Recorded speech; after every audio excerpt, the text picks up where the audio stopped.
अल्लाह सुब्हानहू व तआला के पाक नाम से शुरू, जो बड़ा मेहरबान और निहायत रहम फरमाने वाला है। नाज़रीन इकराम, आज की वीडियो में मैं आपको न्यूक्लियर बम के असरात और उससे बचाव के चंद तरीके बताऊंगा। उम्मीद करता हूँ ये वीडियो आपके लिए दिलचस्पी का बायस होगी। नाज़रीन इकराम, न्यूक्लियर धमाके के फौरन बाद शदीद हरारत और तवानाई पैदा होती है, जो शहरियों, इमारतों और इंफ्रास्ट्रक्चर को 20 मील तक मिटा देती है। ये शदीद तवानाई ना सिर्फ हरारत की सूरत में होती है, बल्कि मैकेनिकल एनर्जी के तौर पर भी। न्यूक्लियर धमाके से जो धुआं, गर्दो गुबार और मैक्रो पार्टिकल उठते हैं, वो वसी इलाके में फैल जाते हैं और मौसमी तब्दीली और फ़ज़ाई आलूदगी पैदा कर सकते हैं। ये फैलता धुआं ना सिर्फ ज़मीन की सतह पर असरअंदाज होता है, बल्कि मौसमी नमूनों को भी तब्दील कर देता है। अगर न्यूक्लियर हथियार का इस्तेमाल बड़े पैमाने पर किया जाए, तो ये न्यूक्लियर सर्दी पैदा कर सकता है, जिसे न्यूक्लियर सरमाई भी कहा जाता है। यहाँ ज़मीन का दर्जा हरारत कई माह तक गैर मामूली तौर पर कम हो जाता है। न्यूक्लियर धमाके के नतीजे में जो रेडियो एक्टिव ज़र्रात पैदा होते हैं, वो ज़मीन, हवा और पानी में फैलकर सेहत के लिए बहुत ज़्यादा ख़तरनाक हो सकते हैं। इसके असरात दूर दराज इलाकों तक पहुँच सकते हैं। धमाके के असरात से फौरी तौर पर होने वाला जानी नुकसान 20 मील तक के इलाके में बहुत ज़्यादा हो सकता है। इसके अलावा तवील मुद्दती सेहत के असरात जैसे कैंसर, जिन्याती नुकसान और सेहत के दीगर मसाइल आने के इम्कानात बहुत बढ़ जाते हैं। न्यूक्लियर धुआं सिर्फ मकामी इलाके तक महदूद नहीं रहता, बल्कि फ़ज़ा में फैलकर ज़मीन के बड़े हिस्से पर असरअंदाज होता है। इससे आलमी सतह पर मौसमी तब्दीलियाँ, ज़रई पैदावार में कमी और फ़ज़ाई आलूदगी बढ़ सकती है, जिसके नतीजे में दुनिया भर में सेहत के मसाइल, भूख और पानी की कमी जैसी मुश्किलात पैदा हो सकती हैं।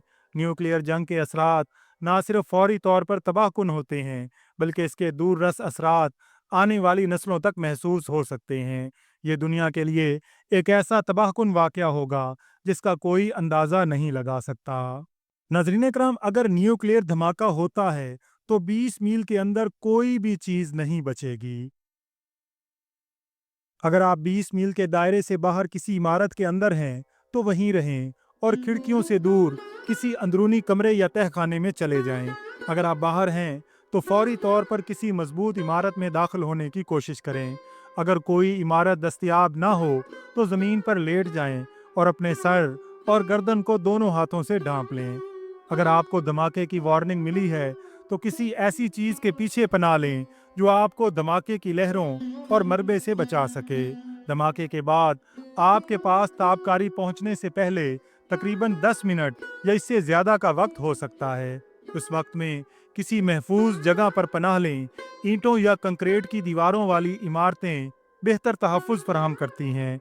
ज़ेरे ज़मीन पार्किंग, गैराज और सबवे भी अच्छी पनाहगाहें हो सकती हैं। जब तक हुक्काम की तरफ से बाहर निकलने की हिदायत न मिलें, अंदर ही रहें। आमतौर पर कम अज़ कम 24 घंटे तक पनाह में रहना महफूज होता है। तमाम दरवाजे और खिड़कियां बंद कर दें और किसी भी दर्ज को टेप से सील कर दें। अगर मुमकिन हो तो पंखे, एयर कंडीशनर और बाहर से हवा लाने वाले हीटिंग यूनिट बंद कर दें। बैटरी से चलने वाला रेडियो या दीगर ज़राए से हुकाम की हिदायत मुसलसल सुनते रहें। अगर आपके पास पानी, खुराक और तिब्बी सामान का ज़ख़ीरा है, तो उसे इस्तेमाल करें। बाहर से लाई गई किसी भी चीज़ को इस्तेमाल करने से गुरेज करें। अगर आपको लगता है कि आप ताबकार मवाद से आए हैं, तो अपने बैरूनी कपड़े उतार कर एक प्लास्टिक के थैले में डालकर बंद कर दें। अगर मुमकिन हो तो साबुन और पानी से नहाएं या अपने जिस्म के खुले हिस्सों को धो लें। अगर पानी दस्तयाब नहीं है, तो गीले पूंछों या कपड़े से साफ करें। साफ कपड़े पहनें और अपनी आँखों, नाक और मुंह को गैर ज़रूरी तौर पर मत छुएं। जब हुकाम बाहर निकलने के लिए महफूज करार दें, तो उनकी हिदायत पर अमल करते हुए बाहर आएं। बाहर निकलते वक्त भी एहतियात बरतें और किसी भी मुमकिन तौर पर आलूदा इलाके से दूर रहें। नाज़रीन कराम, अल्लाह ताला से दुआ है कि अल्लाह ताला हमें ان جنگوں اور جنگ کے اثرات سے محفوظ رکھے اور ہمیشہ ہمارے پیاروں کی حفاظت فرمائے۔ ناظرین اکرام، ویڈیو پسند آئی ہو تو اس کا اظہار کمنٹس میں ضرور کیجیے گا۔ اللہ تعالیٰ سے دعا ہے کہ اللہ تعالیٰ ہم سب کا حامی و ناصر ہو۔ آمین یا رب العالمین۔